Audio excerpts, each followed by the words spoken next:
Hello and welcome. From today I will talk about protein in details. Before I talk about protein, you need to understand about amino acids. As I said in my earlier videos that amino acid is the structural and fundamental unit of protein.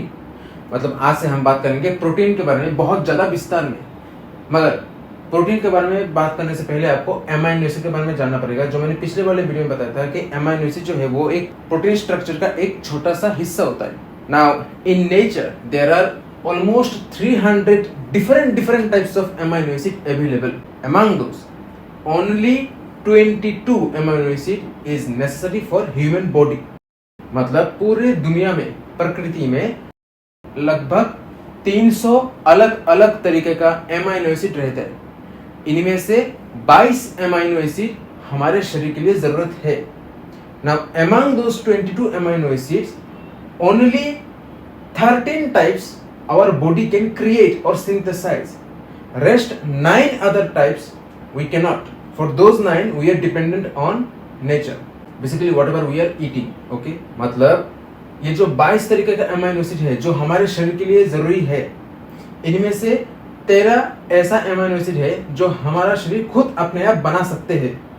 बाकी जो 9 तरीके का amino acid है वो हम बना नहीं सकते, जिसके लिए हमको प्रकृति पर निर्भर करता है. मतलब बेसिकली हम जो खाते हैं उस पर डिपेंड करते हैं. Now as you can see in this photo, these are different amino acid. You can take a screenshot if you want to learn in details. Now classification of amino acid, there are different, like classification based on their structures. First of all, aliphatic. Aliphatic is a group. It means that the carbon atom in this group is bonding with another hydrogen or other types of atoms, not with another carbon atom.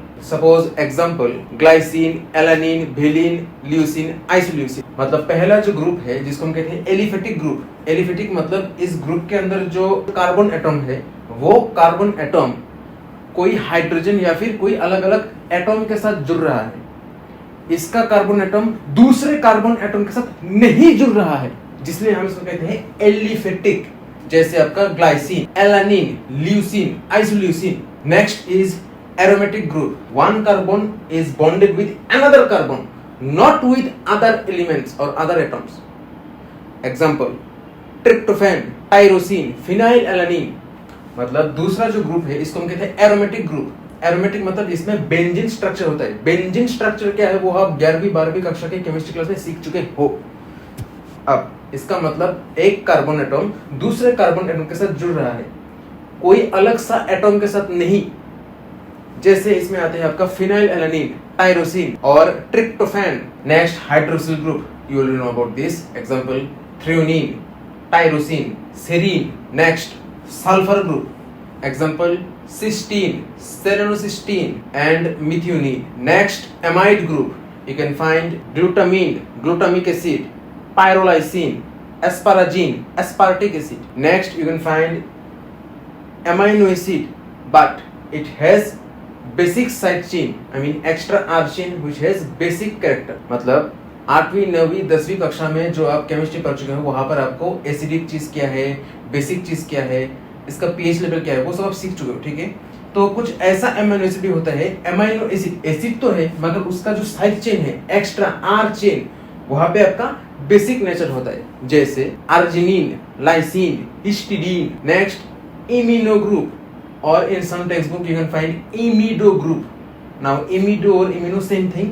Example, proline. Now next phase of classification, as you can see in this photo, there are based on polarity, based on metabolism and based on synthesis.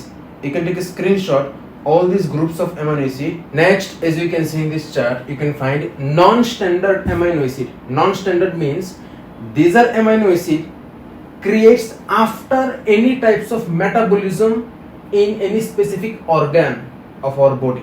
Now about these all types of amino acid I will talk about later one by one in details. See you in my next video. Till then, bye.